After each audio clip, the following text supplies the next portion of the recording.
এটি নজরুল স্মৃতিকেন্দ্র, যেটি কাজী শিমলার দারোগাবাড়িতে অবস্থিত।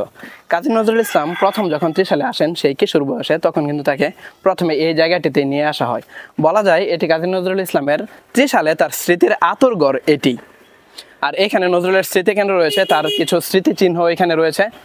আমরা মনে করি শুধুমাত্র ত্রিশালের নজরুল একাডেমিতেই নজরুলের জন্ম উৎসব পালন করা হয়, কিন্তু না, তার ত্রিশালে যত স্মৃতিচিহ্ন আছে সব জায়গায় নজরুলকে স্মরণ করা হয় তার জন্মদিন হয়। আজ এখানেও তার ব্যতিক্রম নয়। আমাদের জাতীয় কবি কাজী নজরুল ইসলামকে ছোটবেলায় ত্রিশালে তার কিশোর বয়সে যখন নিয়ে আসা হয়েছিল, আসানসোল থেকে দারোগা রফিজুল্লাহ যখন তাকে ত্রিশালে নিয়ে আসেন, তখন তিনি প্রথমে দারোগাবাড়িতে কাজী শিমলায় নিয়ে আসা হয়। আর কাজী শিমলা যেতে হলে আপনাকে প্রথমে নামতে হবে ঢাকা ময়মনসিংহ মহাসড়কের এই কাজী শিমলায়। আর কাজী শিমলা এই দিকে দেওয়া আছে যে কিভাবে যাবেন। এইখান থেকে 1 কিলো সামনেই ওই কাজী শিমলা দারোগাবাড়ির অবস্থান। আর এই জায়গাটিতে নজরুলের নামে আরো একটি বিদ্যালয় রয়েছে, কাজী শিমলা নজরুল উচ্চ বিদ্যালয়।